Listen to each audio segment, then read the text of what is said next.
मंत्री जी का कहना था कि मुझे E20 से खराब हुई गाड़ियों के इंजन या फिर ऐसी गाड़ियां जिनसे इंजन के ऊपर इफेक्ट आया है, एक गाड़ी दिखा दीजिए तो मैं मान जाऊं। लेकिन वहीं पे जो जनता है वो परेशान हो रही है, उनकी गाड़ियां रास्ते में खड़ी हो रही हैं। उनका कहना है कि E20 की वजह से कहीं ना कहीं कोई रबड़ ऐसी जो इंजन में आ रही है जो गल जाती है, या E20 की वजह से जो इंजन है वो सही से काम नहीं कर रहे हैं, E20 की वजह से उनका पिकअप कम हो गया, E20 की वजह से माइलेज कम हो गया है। सारी चीज़ें यहाँ पे जनता है परेशान, लेकिन मंत्री जी के कान पे कोई भी जूं नहीं रेंग रही है। उनका सीधा सिंपल ये कहना है कि अगर इससे कोई भी दिक्कत आती है तो आप हमें बताएं, क्योंकि यहाँ पे सिर्फ ये आपने सुना होगा कि वो एंटी नेशनल है जो यहाँ पे ये चीज़ें कह रहे हैं। साथ ही यहाँ पे उनका कहना है कि ये फेक न्यूज़ उड़ाई जा रही है। देखिए, मैं यहाँ पे ये नहीं कह रहा हूँ कि ये बिल्कुल सही न्यूज़ें आपको बताई जा रही हैं कि जिसमें एथेनॉल से इतनी ज़्यादा दिक्कतें आ रही हैं।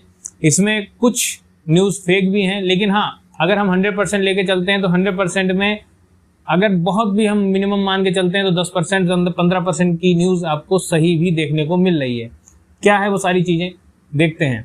देखिए, ये इथेनॉल E20 है क्या? E20 है एथेनॉल, जिसमें E का मतलब होता है एथेनॉल, और 20% एथेनॉल रहेगा पेट्रोल में।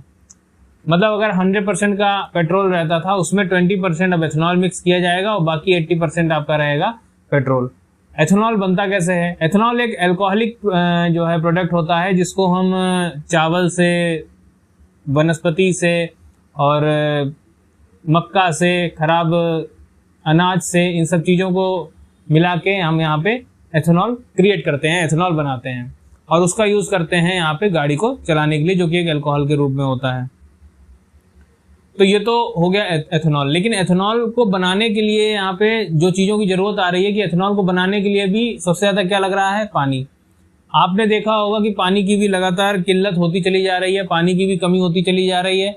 क्यों? क्योंकि यहाँ पे जब पानी सारा का सारा लग जाएगा एथेनॉल को बनाने में, तो ये सारी चीज़ें यहाँ पे दिक्कत क्रिएट करेंगी। आगे अभी नहीं करेंगी तो भविष्य में करेंगी। लेकिन ये सारी जर्नी शुरू होती कहाँ से? क्या ये सारी जर्नी बीजेपी के कार्यकाल से ही शुरू हुई थी? 2023 या 2025 से ही शुरू हुई थी, जैसा कि कहा जा रहा है लोगों के द्वारा कि नितिन गडकरी ने ये लेके आए हैं जब से वो परिवहन मंत्री बने हैं, और उन्होंने यहाँ पे एथेनॉल का ये सिस्टम शुरू कर दिया है, इससे कि उनके जो लड़के हैं उनका भी यहाँ पे business, ethanol company, ethanol manufacturing का उनका बिजनेस है, जिससे कि उनको फायदा हो रहा है। चलिए, सारी बातें सही हैं, लेकिन क्या ये चीज़ यहीं से शुरू हुई थी? जी नहीं, ये शुरू हुआ था 2003 से, जब थी कांग्रेस की सरकार। उस समय E5 यहाँ पे आया था, जिसमें पेट्रोल में एथेनॉल की 5% की मात्रा थी, बहुत कम थी, जिससे कि किसी को कोई फर्क नहीं पड़ा, जिससे कोई गाड़ियों के ऊपर कोई भी दिक्कत नहीं आई और गाड़ियाँ आराम से चलती रहीं और जो कस्टमर है वो भी चलता रहा, कोई दिक्कत नहीं आई। E5 के बाद E10 आया, जो कि 2023 के आसपास में आया था, E10, E15 के आसपास।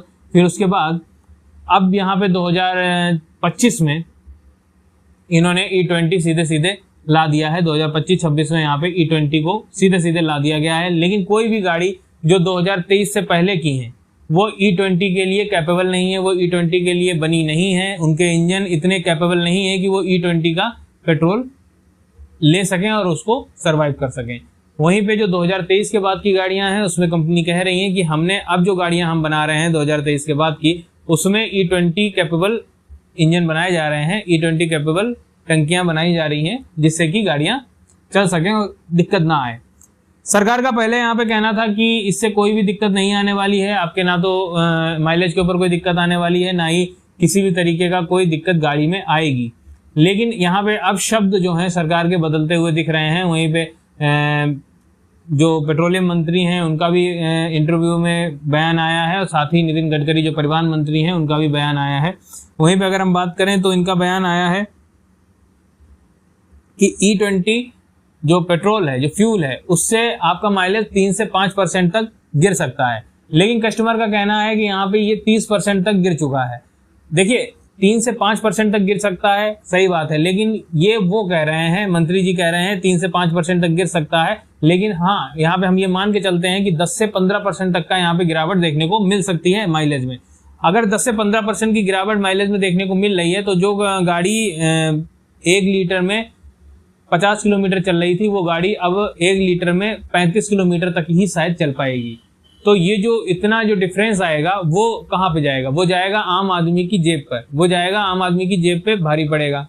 साथ ही जो गाड़ी रास्ते में बंद हो रही है उसमें पता चलता है कि इंजन में कोई ना कोई दिक्कत आ गई है, जो रबड़ होती है वो रबड़ घिस गई है या फिर इंजन में जंग लग गई है। इंजन में जंग लगने के कारण क्या रहते हैं, इंजन जैसे कि इसमें बरसात का मौसम चल रहा है, एथेनॉल में एक सबसे ज्यादा दिक्कत, एक सबसे ज्यादा बुरी चीज ये होती है कि एथेनॉल जो है वो वाटर ऑब्जर्व करता है, पानी को खींचता है, और जब वो पानी खींचेगा तो जो लोहे की चीजें हैं, जो इंजन है उसमें जंग लग जाती है, जिसकी वजह से वो खराब होने लगता है और दिक्कत गाड़ी में आने लगती है। तो जब गाड़ी रोड पे बंद पड़ जाती है, उसको मैकेनिक के पास ले जाया जाता है, वो वहां पे सीधे सीधे 4-5 हजार का खर्चा बता देता है। इस पे भी मंत्री जी का बयान था कि इस पे बहुत बड़ा खर्चा तो नहीं होगा, छोटा मोटा खर्चा होगा। उनके हिसाब से 4-5 हजार छोटा मोटा खर्चा है, लेकिन आम आदमी एक मिडिल क्लास से अगर हम पूछें तो वो 4-5 हजार का जो खर्चा है वो छोटा मोटा उसके लिए नहीं है। साथ ही सिर्फ ये 4-5 हजार नहीं है, जो माइलेज की जो कम होगा उसका भी खर्चा उसकी ही जेब पे जाएगा। आप यहाँ पे बिना किसी को बताए, बिना किसी से डिस्कस किए, बिना किसी को पहले से इस तरीके की गाड़ियां क्रिएट करे, आप यहाँ पे एक फरमान निकाल देते हैं कि E20 का फिट पेट्रोल लगाया जाएगा, भले 2023 से पहले की जो गाड़ियां हैं वो खराब हो जाएं।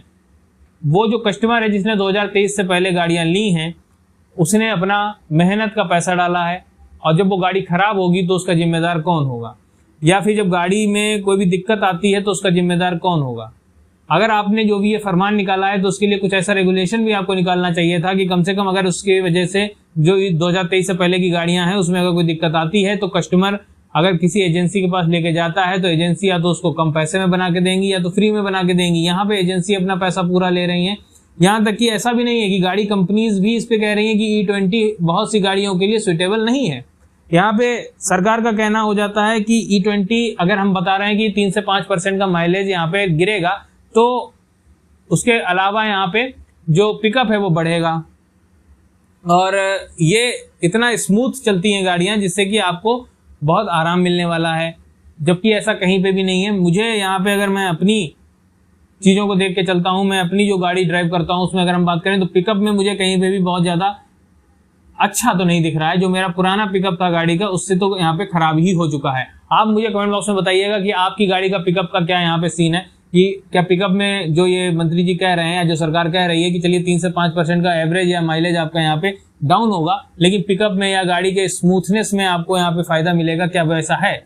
देखिए मुझे तो ये देखने को नहीं मिला है। आप मुझे बताइएगा कि आपको क्या ऐसा कुछ देखने को मिला है। तो यहाँ पे आगे बढ़ते हैं और समझते हैं कि जैसे सरकार कह रही है कि सिर्फ हमारे देश में नहीं, बहुत आगे जो बाहर के देश हैं उनमें भी इस तरीके की चीज़ें चलती रहती हैं, और वहाँ पे भी ये जो US है, ब्राज़ील है, यहाँ पे E20, E85 तक का यहाँ पे पेट्रोल एथेनॉल चल रहा है। देखिए अगर आप कंपेयर कर रहे हैं US से, अगर आप कंपेयर कर रहे हैं ब्राज़ील से, तो आपको इनकी हिस्ट्री को भी जानना चाहिए। सिर्फ इतना कह देने से कि यहाँ पे इतना चल रहा है जनता मान नहीं लेगी। अगर हम बात कर लेते हैं एग्जाम्पल के तौर पे ब्राज़ील का, तो ब्राज़ील में मैं मानता हूँ कि E15 भी चल रहा है, E20 भी चल रहा है, E25 भी चल रहा है, लेकिन ये जब यहाँ पे ये शुरू हुआ था, आज से कई साल पहले ये शुरू हुआ था, उसमें सरकार ने सबसे पहले तो पेट्रोल में सब्सिडी दी थी कि जो लोग भी एथेनॉल ये E10 या E15 वाला, E25 वाला जो पेट्रोल भरवाएंगे उनको एक्स्ट्रा सब्सिडी दी जाएगी, और उनके लिए दूसरे ऑप्शन रखे गए थे कि जो प्योर पेट्रोल भरवाना चाहते हैं वो प्योर पेट्रोल भी भरवा सकते हैं। बाकी जो लोग सब्सिडी चाहते हैं वो एथेनॉल वाला पेट्रोल, E20 वाला या E25 वाला पेट्रोल भरवा सकते हैं। साथ ही उन्होंने धीरे धीरे ऐसी गाड़ियां क्रिएट करना शुरू कर दिया जो कि एथेनॉल फ्रेंडली थी, जो यहाँ पे ऐसे इंजन बनाए जा रहे थे जो कि एथेनॉल को सरवाइव कर सकते हैं, उसके हिसाब से गाड़ियां वहाँ पे चल सकती हैं। उन्होंने किसी के ऊपर भी दबाव नहीं डाला कि आपको इस तरीके का यहाँ पे ये बनाना ही है, आपको ऐसा कुछ लेके चलना ही है। इन्हें कहीं पे भी जो जनता है उसके ऊपर दबाव नहीं बनाया गया। लेकिन हमारे इंडिया में उल्टा है, इन्होंने पहले फरमान निकाल दिया है, बाद में रूल दिखाते हैं, बाद में जनता के ऊपर प्रेशर बनाया जा रहा है कि आपको ये करना ही पड़ेगा, अदरवाइज आपके पास कोई ऑप्शन नहीं है। यहाँ पे सीधा साफ एक सवाल है कि आप ये करना है बिल्कुल करिए, एथेनॉल इंपॉर्टेंट है। आपका कहना है कि इससे जो हमारे देश का किसान है उसको एक आर्थिक सहायता मिलती है, साथ ही उसको पैसा जाता है, हम बाहर पैसा नहीं दे रहे हैं। और देश में हमारी जो डिपेंडेंसी है बाहर के देशों पे पेट्रोल को लेके वो कम हो रही है। बिल्कुल सही बात है, वेल एंड गुड है, बहुत अच्छी बात है। लेकिन आपको ये ऑप्शन भी देना चाहिए कि जो लोग E20 E25 भराना चाहते हैं वो भराएं, और जो लोग पेट्रोल में प्योर पेट्रोल चाहते हैं वो 100% पेट्रोल भरा सकते हैं। लेकिन यहाँ पे कहीं पे भी इंडिया में ये ऑप्शन नहीं दिया गया है, आपको जबरदस्ती में E20 वाला पेट्रोल भराना ही भराना है। ये सारी चीजें यहाँ पे थोड़ा सा देखने को गलत मिलती हैं। रही बात कि जैसा कि ब्राजील में सब्सिडी दी जा रही थी, आपको भी यहाँ पे जो पेट्रोल है उसके दाम कम करने चाहिए थे। आप पेट्रोल अभी भी 104 105 के आसपास का यहाँ पे पेट्रोल मिल रहा है, और पेट्रोल के दाम आपको कम करने चाहिए। अगर इसमें E20 20% की ब्लेंडिंग आप एथेनॉल की कर रहे हैं तो आपको पेट्रोल के दाम भी कम करने चाहिए। पेट्रोल के दाम तो उतने ही हैं। जब मंत्री जी से ये सवाल किया जाता है तो वो कहते हैं इसको बनाने में बहुत ज़्यादा पैसा लगता है, बहुत एक्सपेंसिव होता है, बहुत पानी लगता है, तो इस वजह से ये महंगा है। अरे जब इतना ज़्यादा ये एक्सपेंसिव ही है तो इसमें जनता, जो आम आदमी है, जो गाड़ी से चल रहा है, जो बाइक से चल रहा है, उसको इसमें क्या फ़ायदा मिल रहा है? आप क्लियर कट बात तो बताइए। आप कहते हैं कि आपका ही फायदा है, देश का फायदा है। चलिए ठीक है, देश का फायदा है, देश के लिए तो आम आदमी कुछ भी कर देगा, वो बेचारा छोड़ देगा। चलिए ठीक है, देश का फायदा है, लेकिन देश के फायदे के साथ साथ आप यहाँ पे सीधे सीधे उसकी जेब के कभी खाली करे डाल रहे हैं। ये सारी चीजें सही नहीं है। तो आपको यहाँ पे उसके पास एक ऑप्शन होना चाहिए। अगर उसको पेट्रोल प्योर भरवाना है तो प्योर पेट्रोल भरवाए, E20 भरवाना है तो उसके लिए आपको एक सब्सिडी देनी चाहिए। धीरे धीरे सब्सिडी देंगे तो जो जनता है वो उसकी तरफ चली जाएगी धीरे धीरे।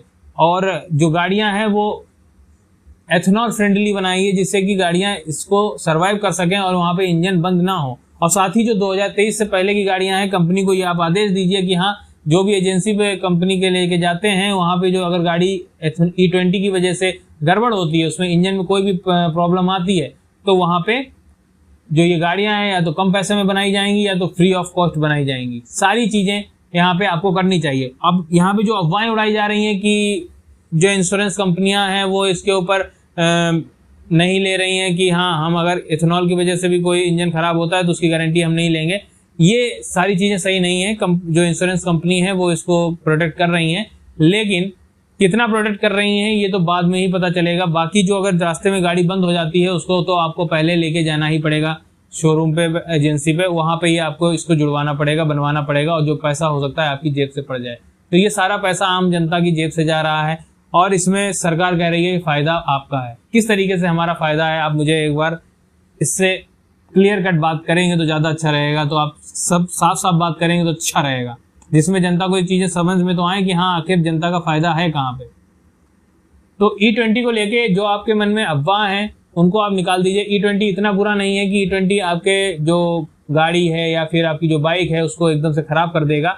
2023 से पहले की जो गाड़ियां हैं उनके ऊपर कुछ असर आ सकता है, लेकिन हाँ, 2023 के बाद की जो गाड़ियां हैं उनमें E20 फ्रेंडली गाड़ियां बनाई जा रही हैं, जिससे आपकी गाड़ी के ऊपर उतना इफेक्ट नहीं आएगा। जिस तरीके से सरकार का कहना है कि 3 से 5% का यहाँ पे माइलेज में डिफिशियंसी देखी जा सकती है, तो वो आप 10 से 15% का जो लोग कह रहे हैं वो उसमें बात सही है कि आपको माइलेज का 3 से 5% से ज्यादा का भी देखने को मिल सकता है। लेकिन हाँ, ये बात भी गलत नहीं है कि हमारी डिपेंडेंसी बाहर के देशों पे कम हो जाएगी पेट्रोल को लेके। जिस तरीके से अभी इस समय युद्ध का माहौल चल रहा है और जो पेट्रोलियम वाले जो देश हैं वहाँ पे युद्ध चल रहा है, उसकी वजह से बहुत ज़्यादा जो क्रूड ऑयल है वो महंगा हो चुका है और आने के लिए भी यहाँ पे प्रॉब्लम होती है। तो जितनी जल्दी हो सके अगर हमारी डिपेंडेंसी उससे कम होगी उतना हमारे देश के लिए अच्छा रहेगा। लेकिन इसका मतलब ये नहीं है कि यहाँ पे आम जनता को परेशान कर दिया जाएगा या फिर जो वो मेहनत की कमाई से गाड़ी ले रही है उसको खराब करके और कह दीजिए कबाड़ में डाल दीजिए। ये सारी चीज़ें सही नहीं है, क्योंकि आपको दोनों चीज़ें लेके चलनी पड़ेंगी। देश के लिए अगर यहाँ पे ये इंपॉर्टेंट है, डिपेंडेंसी कम करनी है, हम आपके साथ हैं, बिल्कुल हैं, हर तरीके से हैं। लेकिन आपको यहाँ पे सीधे सीधे या तो पेट्रोल को सस्ता करिए या फिर वहाँ पे जो सब्सिडी है उसको बढ़ाइए, सब्सिडी दीजिए, जिससे कि जो कस्टमर है उसको लगे कि हाँ चलिए ये डला रहे हैं, चलिए अगर कोई दिक्कत आती भी है तो यहाँ पे पैसा बच रहा है, या फिर माइलेज में जो हमारा कम होगा वो यहाँ पे पैसा बचा जा रहा है। लेकिन यहाँ पे पैसा जो फ्यूल है वो उसी रेट में मिल रहा है, माइलेज भी कम हो रहा है, हर तरीके से जो आम आदमी है वो परेशान है। आपको क्या लगता है, आपकी गाड़ी का माइलेज कितना क्या रहा है और आपकी गाड़ी किस सन की है, मुझे ये कमेंट बॉक्स में जरूर बताइएगा। अपने सुझाव साझा करिएगा। वीडियो पसंद आया है तो लाइक करिएगा, चैनल को सब्सक्राइब करिएगा। मिलता हूँ नेक्स्ट वीडियो में। धन्यवाद।